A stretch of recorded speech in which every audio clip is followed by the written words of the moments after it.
Good morning, जय Swaminarayan. I hope you all are fine. तो बच्चों, आज हम पढ़ेंगे हिंदी का चौथा लेसन और वो है शिवाजी। ओके, करीब 350 वर्ष पुरानी बात है। महाराष्ट्र में छत्रपति शिवाजी महाराज नाम के एक राजा थे। उन दिनों मुगलों का राज था। शिवाजी की माँ का नाम जीजाबाई और पिताजी का नाम शहाजी था। राजे शहाजी बीजापुर के आदिल शाह के पास सरदार थे। जीजाबाई ने शिवाजी को बचपन से अच्छे संस्कारों की शिक्षा दी। वे उन्हें साधु संतों की एवं वीर योद्धाओं की कहानियाँ सुनाया करती थी। जीजाबाई शिवाजी से हमेशा कहती, तुमने श्री राम जी और श्री कृष्ण जी के वंश में जन्म लिया है और तो उनकी तरह दुष्ट लोगों का संहार करके गरीब लोगों को सुखी करो। ऐसा कौन कहा करता था शिवाजी महाराज से? ऐसा उन्हें उनकी माताजी कहते थी। ओके, थोड़े समझदार होने पर उन्होंने किशोरों की सेना बनाई, तलवार चलाना भी सीखा। एक दिन अपने दोस्तों के साथ भगवान शंकर जी के मंदिर में जाकर हिंदवी स्वराज्य स्थापित करने की उन्होंने शपथ ली थी। उन दिनों से ही उन्होंने अपना काम शुरू कर दिया। योग्य समय में उनका विवाह हो गया। उनके 2 बच्चे थे, एक संभाजी और दूसरा राजा राम। शिवाजी महाराज अपने न्याय के लिए प्रसिद्ध थे। एक किला संभालते समय उनकी सेना का एक कुशल सरदार मुरारबाजी शहीद हो गया। इस समाचार से शिवाजी महाराज बहुत दुखी हो गए और उन्होंने यह सोचा कि ऐसा होना अच्छी बात नहीं है। वे राजपूत राजा जयसिंह के पास गए और उन्होंने निवेदन किया कि यदि राजा जयसिंह शिवाजी के साथ मिलकर औरंगजेब के खिलाफ खड़े हो जाएं, तो हिंदवी स्वराज्य का सपना साकार हो सकता है।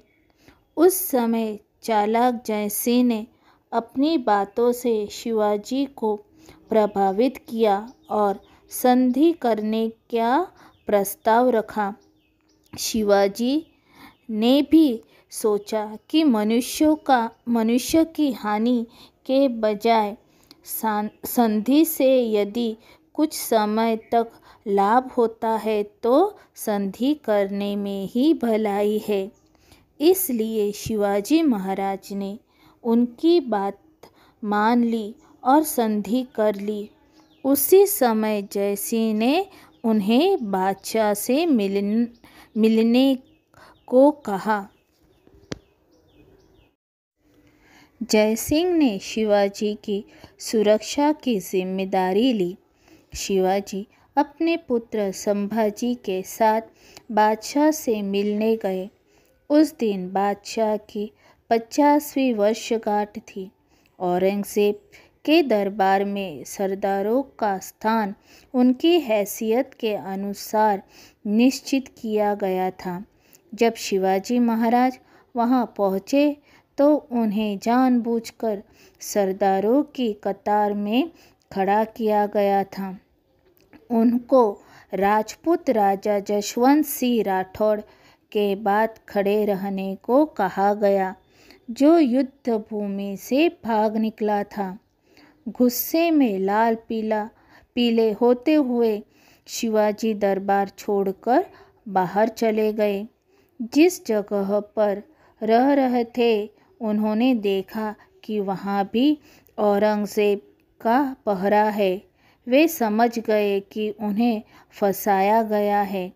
उन्होंने वापस जाने की अनुमति मांगी लेकिन बादशाह ने मना किया। उन्होंने सोचा कि किसी भी तरह बाहर निकलना ही होगा, इसलिए उन्होंने अपने साथ लाए हुए लोगों को वापस भेज दिया। केवल अपने पुत्र संभाजी और हिरोजी फर्जंद तथा मदारी मेहतर, इन 2 सेवकों को अपने साथ रखा। उन्होंने कैद से छूटने के लिए एक तरकीब सोची। उन्होंने बीमारी का नाटक किया और मिठाई के टोकरे दान करने की और औरंगजेब से अनुमति ले ली। यानी उन्होंने क्या किया, उन्हें वहाँ से जाना था तो बीमारी का नाटक किया था और मिठाई के टोकरों को दान करने की औरंगजेब से अनुमति भी ले ली। इसके बाद कई दिन तक मिठाइयाँ बाहर जाती रही। एक दिन मौका देखकर दोनों बाप बेटे शिवाजी और संभाजी मिठाई के टोकरों में बैठकर कैद से बाहर निकले। उनके 2 सेवक भी किसी तरह बहाना बनाकर भाग गए। इस खबर से औरंगजेब पछताए। शिवाजी ने अपने राज्य में वापस आकर मोर्चा संभाला।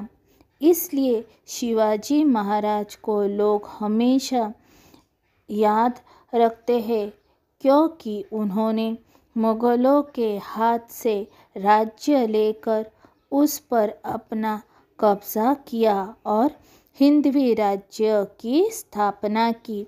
ओके, यहाँ पे देखो शब्दार्थ भी दिए हुए हैं, तो अब उन्हें भी पढ़ेंगे। संस्कार, संस्कार का शब्दार्थ क्या होता है? आदतें, and in English what we call it? Good habits. Okay, संस्कार, संस्कार का शब्दार्थ होता है आदतें, and in English good habits. Then योद्धा, योद्धा का शब्दार्थ क्या होता है? युद्ध करने वाला। देन थर्ड इज वर्षगांठ, वर्षगांठ का शब्दार्थ क्या होता है? सालगिरह, सालगिरह क्या होता है? वर्षगांठ का शब्दार्थ सालगिरह। Okay student, so read and take care of yourself. Bye.